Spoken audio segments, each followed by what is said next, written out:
Hey, Rob here. I'm in my car Sunday afternoon, and it's mid-October. I want to do another daily video for you, and I want to talk to you about what I consider to be the three best self-help programs available. I've always been big on self-help, having read many books from the age of, I'm going to say from the age of 18 when I read my first book, which was called How to Win Friends and Influence People. I think I was actually 17. It was a rough year for me because I was in trouble quite a bit. In many ways, to this day, I'm a bit of a lost soul.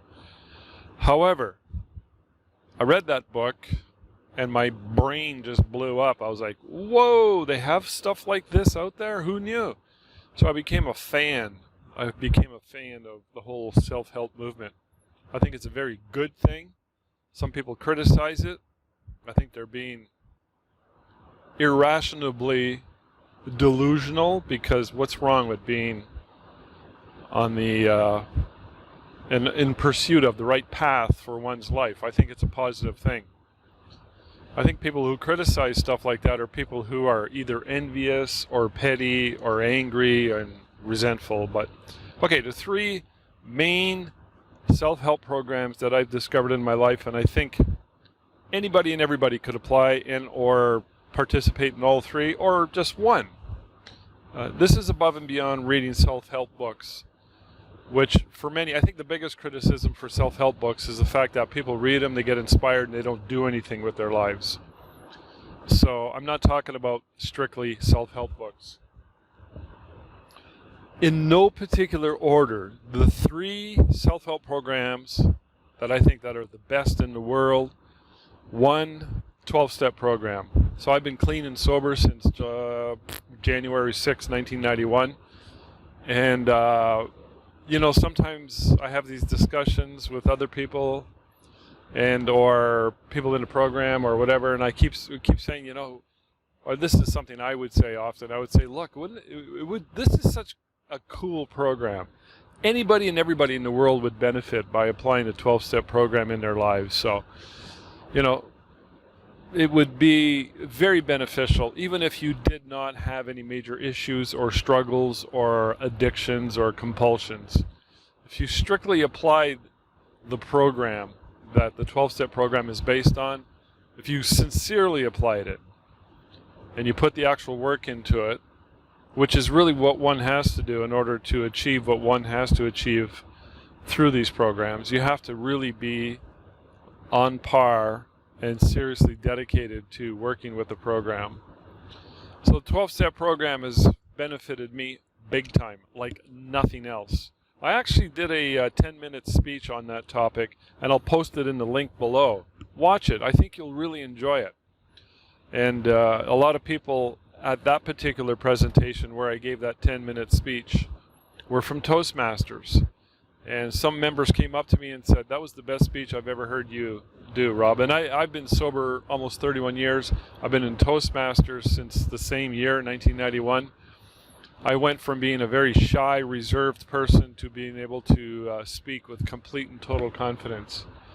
All these things helped my business in a big, big way. So the second one is Toastmasters. I just mentioned Toastmasters, and I've always felt from the very start that Toastmasters was one of the best things I had ever done in my life.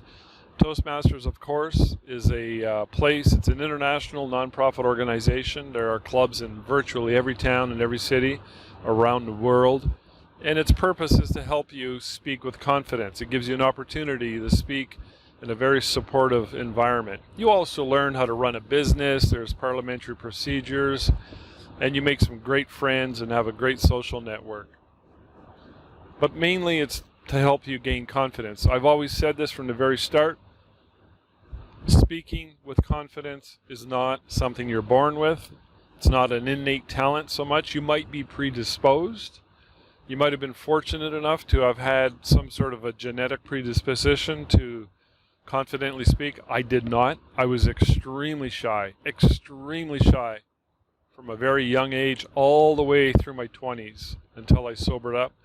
So when I went to my first 12-step meeting, literally within that first month, I remember telling myself, well, if I can do this, I can certainly join Toastmasters, because I always wanted to become a better speaker. I was always either too hungover or nervous. Now, it wasn't easy. Neither of those are easy. But you got to do what you got to do. You got to face your demons. You got to draw your sword and do battle with the dragons on your path in order to really grow. That's what any good self-help program will do for you. It'll give you that opportunity to do that. So the third self-help program that I believe is the very best as well, one of the three of the best, is being in business for yourself. So when I sobered up and when I joined Toastmasters, I was already in business for myself. But business didn't really loosen up and skyrocket until I sobered up and until I gained confidence. I don't know which came first, the chicken or the egg, but the thing is, I got so much clarity and I got so much focus and ambition, and I felt so much gratitude, and I felt so many and experienced so many gifts coming into my life, one of which was the ability to apply my skills and energies and talents to my business, my photography business, and things started to really take off. I've always said this: fix the owner, you fix the business. A business is a reflection of the owner. If the owner's got issues, if the owner's all messed up, if you're struggling, it's going to reflect in your business. So when you get into business for yourself, it challenges you on many, many levels. And maybe because I was in business for myself, that was the catalyst that helped me get into a 12-step program. Possibly. So maybe to answer the question, what came first, the chicken or the egg? Maybe being in business was the first step I needed to have in place. Maybe if I'd have had a regular job with lots of security, maybe I possibly wouldn't have gotten into a 12-step program, and therefore possibly not into Toastmasters. I don't know. I mean, I don't think I can ever answer that with any amount of accuracy or conviction. So, however, being in business gives you an opportunity to struggle, and it's through the struggle that you gain enlightenment on so many levels. Sounds kind of weird. I know there's a lot of people out there who are assholes. They're in business for themselves and they're just assholes. They're just doing something wrong, and I believe that, depending on how down the asshole rabbit hole they go, or how up the I'm a jerk scale they go, it's going to eventually come back to bite them in the ass. You want to have a balanced, authentic, positive path, and it doesn't happen overnight. So those are the three areas that I believe are the three best self-help programs in the world, on this planet. So if you have any questions, if you have any comments, if you agree, disagree, put them in the comment section and subscribe to this channel. I'd love to hear from you and love to have you on board. All right, guys, I'm out of here. We'll talk to you later.